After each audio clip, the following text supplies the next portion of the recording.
Hi friends, குடலில் கத்திரிக்காய் போட்டு செய்வோமா? செமையாக இருக்குங்க. எங்கள் ஊரில் குடல் வாங்கினாலே கத்திரிக்காவை வாங்கி அதில் சேர்த்துருவோம். அவ்வளோ டேஸ்ட்டாக இருக்கும். வாங்க செய்து பார்க்கலாம். அதுக்கு ஒரு குடல் எடுத்துக்கிட்டேன். அதை நம்ம மனசுக்கு எவ்வளோ திருப்தியாக ஆகிற வரைக்கும் அதை நல்லா கழுவி எடுத்துக்கோங்க. லாஸ்ட்டில் 3 தண்ணி ஹாட் வாட்டர் வச்சு நல்லா க்ளீன் பண்ணிக்கோங்க. ஹாட் வாட்டர்னால் ரொம்ப கொதிக்கிற மாதிரி வேணால், நம்ம கை பொறுக்கிற அளவுக்கு சூடு இருந்தால் போதும். 3 தண்ணி கழுவி எடுத்துக்கோங்க. ஓகேங்களா? ரொம்ப சூடாக ஊற்றுனீங்கன்னா அது அந்த தோல்லாம் உறிஞ்சி வந்துடும். ஸோ நீங்கள் நார்மலாக நம்ம கை சூடு பொறுக்கிற அளவுக்குள்ளே தண்ணி போதும். இப்போ நான் 3 தண்ணி நல்லா கழுவி எடுத்துக்கிட்டேன் ஹாட் வாட்டரில். பாருங்கள் எவ்வளோ க்ளீனாக இருக்குது. குடல் யாருக்கெல்லாம் பிடிக்கும் சொல்லுங்கள். எனக்கு ரொம்ப பிடிக்கும். குடல் கால்லாம் ரொம்ப இஷ்டம் எனக்கு. பாருங்க, நல்லா க்ளீன் பண்ணிட்டேன்.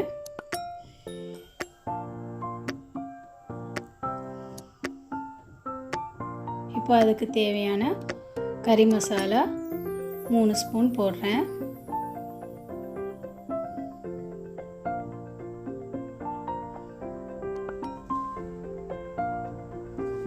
தேவையான அளவு உப்பு,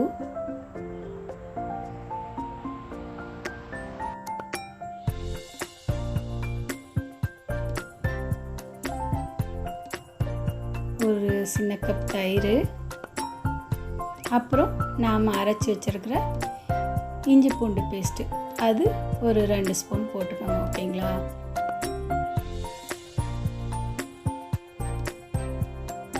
இப்போ இதை நல்லா மிக்ஸ் பண்ணிக்கலாம்.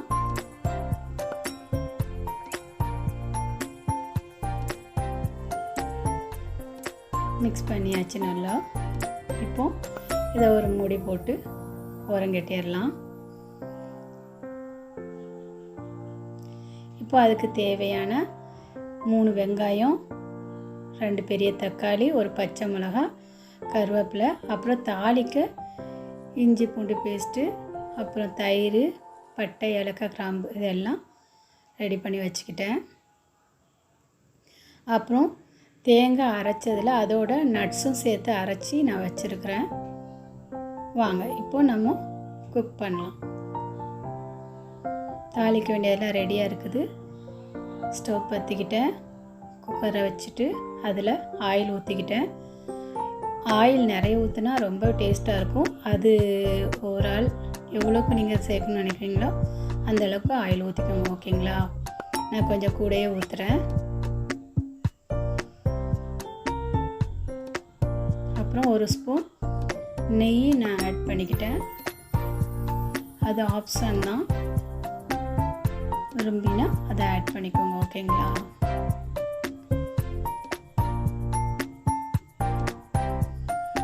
இப்போ எண்ணெய் சூடானதோ நம்ம கட் பண்ணி வச்சுருக்கிற ஆனியனை அதில் ஆட் பண்ணிக்கலாம்.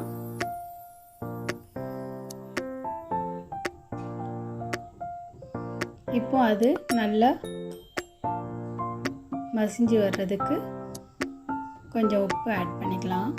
அப்போ தான் சீக்கிரத்தில் வதங்கி வரும்.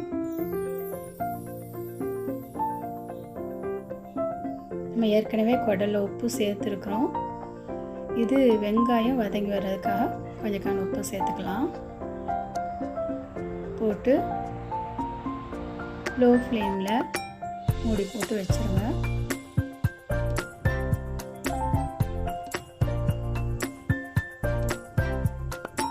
இப்போ பாருங்கள் வதங்கிறது இன்னும் நல்ல கண்ணாடி போல் ஆகலை.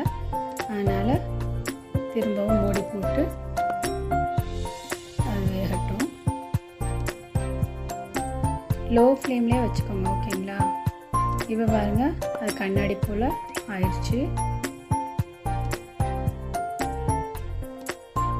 இந்த டைமில் நம்ம தயிர், இஞ்சி பூண்டு, கருவேப்பிலை, ஏலக்காய், கிராம்புலாம் வச்சுருந்தோம்ல, அதை எல்லாத்தையும் இப்போ நம்ம அதில் ஆட் பண்ணிக்கலாம்.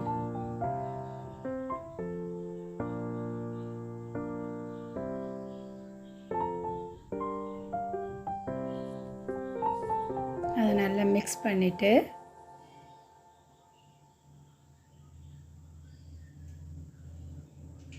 இப்போது கருவேப்பிலையை அதோட ஆட் பண்ணிக்கலாம்.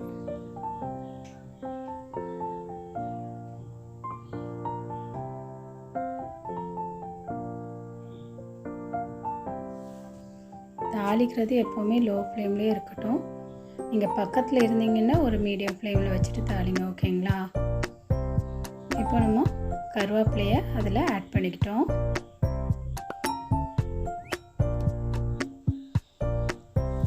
அதை நல்லா மிக்ஸ் பண்ணிவிட்டு இந்த இஞ்சி பூண்டு பேஸ்ட்டு வாசம் போகிற வரைக்கும் நல்லா வதக்கி எடுத்துக்கலாம்.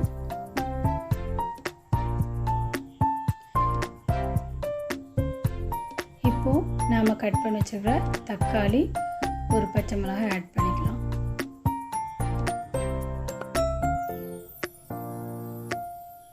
அதையும் நல்லா மிக்ஸ் பண்ணிவிட்டு தக்காளி நல்லா மசிஞ்சு வர்றதுக்கு மூடி போட்டு கொஞ்சம் நேரம் வேக வச்சுக்கலாம். மூடி போடுறதுக்குன்னா சீக்கிரமாக அது வதங்கி வரும், அதுக்காக தான்.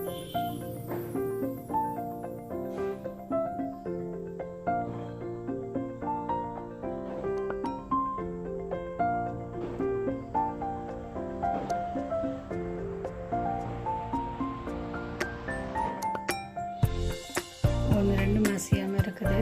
அதனால் தக்காளி நல்லா மசியட்டும்.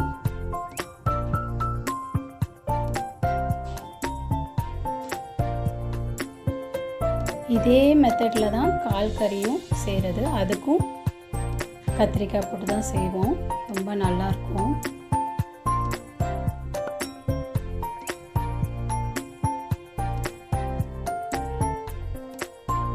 தக்காளி ஓரளவுக்கு மசிஞ்சிட்டு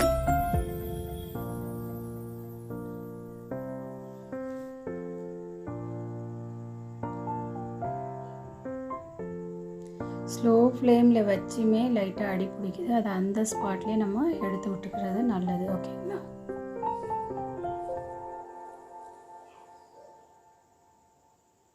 ஓரளவுக்கு நல்லா மசிஞ்சு வந்துட்டு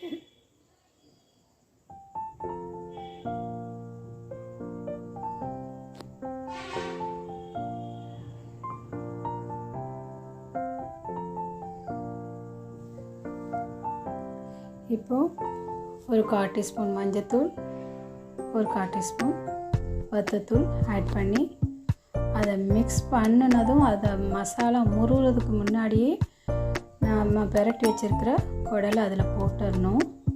அப்போ தான் நம்ம குழம்பு வந்து கலர்ஃபுல்லாக இருக்கும். அதுக்காக தான் இந்த வத்தல் மஞ்சள் போடுறதே.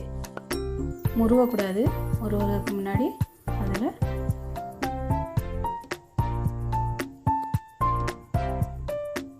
குக்கரில் போட்டாச்சு. இப்போ அதை நல்லா மிக்ஸ் பண்ணியாச்சு. இப்போ தண்ணி எதுவுமே ஊற்றல. ஒரு மீடியம் ஃப்ளேமில் ஒரு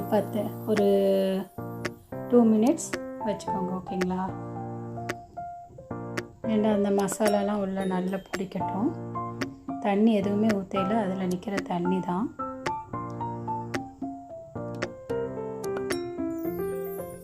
ஒரு 2 மினிட்ஸ் ஒரு மீடியம் ஃப்ளேமில் வச்சு எடுத்துக்கலாம்.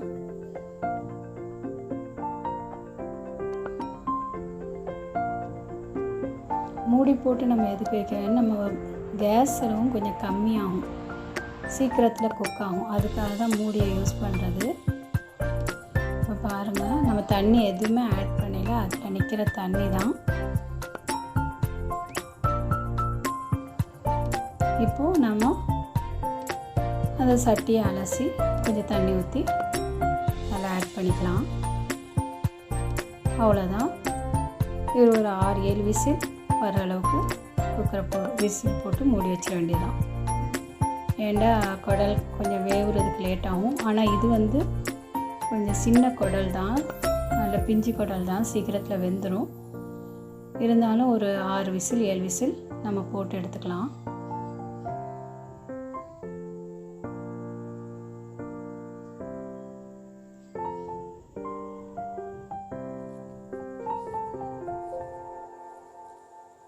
இப்போ ஹை ஃப்ளேமில் வச்சுட்டு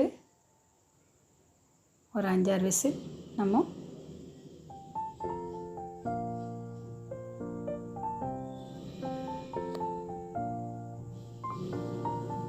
5 விசில் போட்டு அதுக்கப்புறம் ஒரு 10 நிமிஷம் ஸ்லோ ஃப்ளேமில் வச்சுட்டு குக்கரை ஆஃப் பண்ணிடலாம். இப்போது குக்கரில் ஏர் போகிற வரைக்கும் மெதுவாக அதை எடுத்து விட்டுக்கலாம். உடனே இல்லை, கொஞ்சம் நேரம் கழிச்சு. ஓகேங்களா? உடனேவே எடுத்துட்டா குக்கர் பறந்துடும். சேஃபாக எப்போ யூஸ் பண்ணுங்கள் குக்கரை. இந்த வீடியோ கொஞ்சம் ஃபாஸ்ட்டாக போனதுனால டக்குன்னு அந்த மாதிரி ஆயிடுச்சு. 5 விசில் வந்ததும் நம்ம ஸ்லோ ஃப்ளேமில் ஒரு 10 நிமிஷம் வச்சுட்டு ஆஃப் பண்ணிவிட்டு கொஞ்சம் நேரம் கழித்து தான் நான் அந்த ஏரை ரிமூவ் பண்ணுறேன். இப்போ பாருங்கள், நல்லா கொதித்து கலர்ஃபுல்லாக அழகாக குடல் வெந்திருக்குது. பார்க்கவே அவ்வளோ அழகாக இருக்குது. இப்போது அதில் வெந்துட்டாண்டு செக் பண்ணிடலாம். சூப்பராக வந்துட்டு 6 விசில் போட்டேன், 10 நிமிஷம் ஸ்லோ ஃப்ளேம்லேயும் வச்சேன். நல்லா வெந்துட்டு இந்த டைமில் நம்ம கட் பண்ணி வச்சுருக்கிற கத்திரிக்காவை ஆட் பண்ணிக்கலாம்.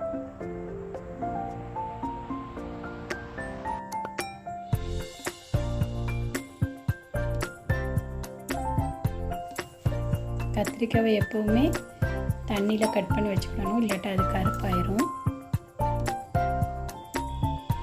தண்ணியில் கட் பண்ணி வச்சுருந்தேன். இப்போ வெந்ததும் அதில் இப்போ இந்த டைமில் ஆட் பண்ணிக்கிட்டேன். ஏன்னா முதலே போட்டோன்னா ரொம்ப குழஞ்சி போயிடும். அதனால் கத்திரிக்காய் போட்டுட்டு ஒரு விசில் வர வரைக்கும் வேக வச்சு எடுத்துக்கலாம்.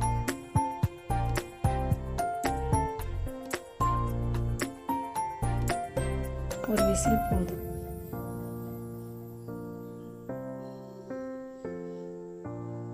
இப்போ பாருங்கள், கத்திரிக்காய் அதில் நல்லா அழகாக வெந்திருக்குது. ஒரு 6 விசில் குடலை வேக வச்சு எடுத்தோம். அப்புறம் ஒரு விசில் கத்திரிக்காவை போட்டுட்டோம்.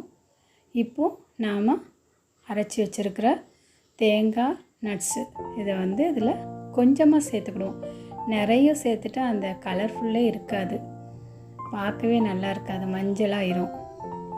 கொஞ்சமாக சேர்த்துட்டா போதும். இது கூட தேவைன்னா யூஸ் பண்ணிக்கோங்க, இல்லாட்டா அப்படியே சாப்பிட்டுக்கலாம்.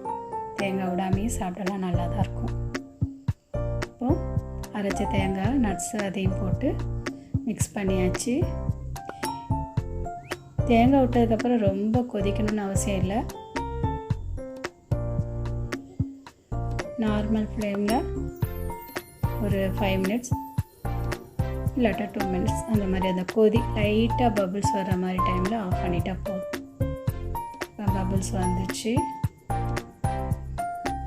அவ்வளோதான்.